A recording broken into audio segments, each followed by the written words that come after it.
Okay, a diary entry, a dagboek inskrywing. That's what we're going to do today. So let's have a look at it. What do you do? What do you have to remember? So these are the requirements. CAPS for matric, 80 to 100, 80 tot 100 woorde. IEB 60 tot 120 woorde. Cambridge 100 tot 150 woorde. Those are the requirements. So check your instructions and make sure you write that many words or under. So here are about 11 things you need to remember if you want to write a dagboek inskrywing.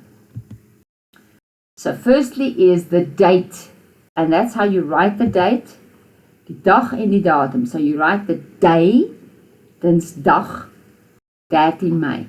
You don't have to write the year as well, but you can if you want. The second one is optional, liewe dagboek. That's dear diary, liewe dagboek. And the third one is to remember you are writing in the first person. So you praat van ek, my, myne. Number 4 is you write in past tense if it's already happened. Usually it would have already happened. But there are 2 tenses that you might want to use. The one is, dit was vandag seker die ergste dag in my lewe. That today was probably the worst day in my life. So that's already done. So you write it in past tense. But then if you want to describe your current emotions, you use present tense to describe how you're feeling now.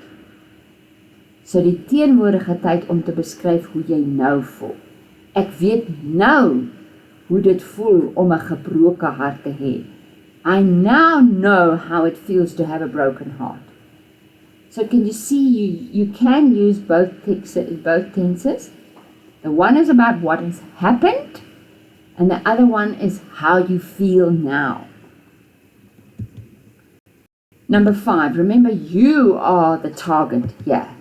You write about, you don't say I'm furious at my mom. No, ek is so woedend vir ma. You don't say ek is so woedend vir my ma. Because you're writing to yourself. You're not writing to someone else. So you don't say my mom, you say mom. Sy wil net nie verstaan nie. I'm furious at mom. She just doesn't want to understand. So, the next one is, you only write about today, but you refer to previous days. So you don't write about what happened yesterday, but you refer to it. How does it work? Here, die son skyn uiteindelik. Ek is siek en sat vir die reën. Ek hoop dit sal volgende week ook lekker wees vir die piknik. So, the sun is finally shining. I'm sick and tired of the rain. I hope it will also be nice weather next week for the picnic. You see, so you're talking about today, the sun is finally shining. And you're talking about you're sick and tired of the rain. So obviously you are referring to previous days.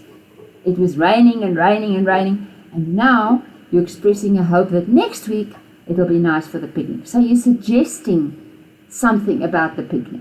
You see, then, because you don't have to write the detail about the picnic, but you know, as the person you're writing to, that the picnic is coming up next week. Right, gebruik leestekens om jou emosies uit te druk. Use punctuation to express your emotions. Ek wonder hoe ek hom ooit weer in die oë gaan kyk. I wonder how I'm ever going to look him in the eyes. You see, now something has obviously happened there.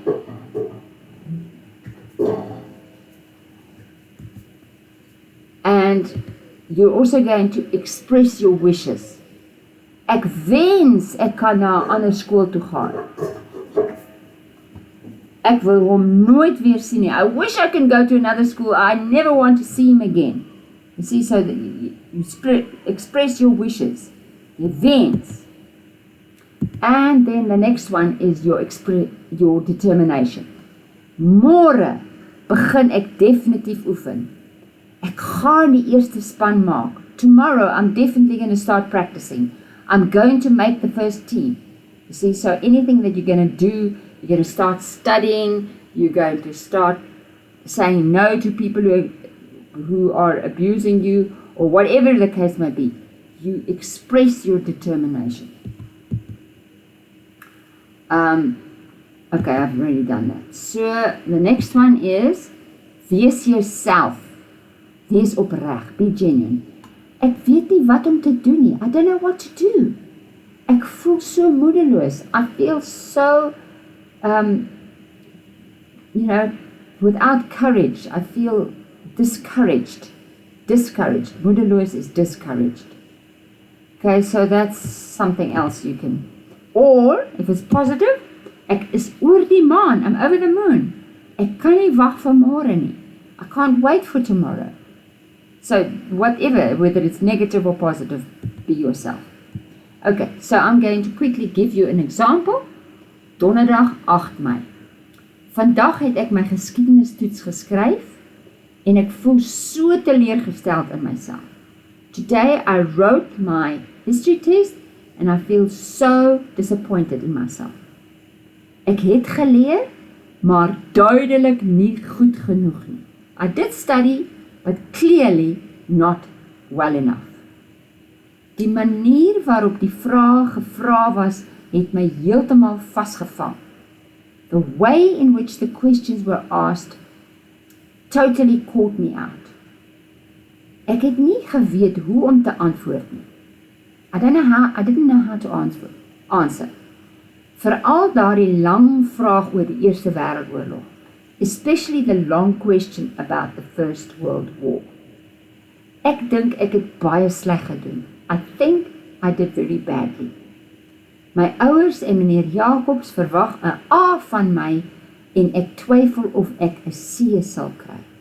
My parents and Mr. Jacobs expect an A from me, but I doubt if I'll get a C. Ek kry skoon maagpyn om net daaraan te dink.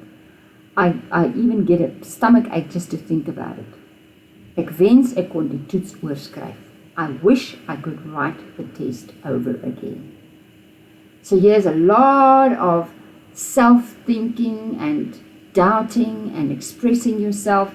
There's punctuation. You're talking to yourself. That's what a diary entry is all about. Okay? So what you need to do is you have to practice it, write a diary entry for yourself, and then you will do better when you have to do it. Okay, tot ziens!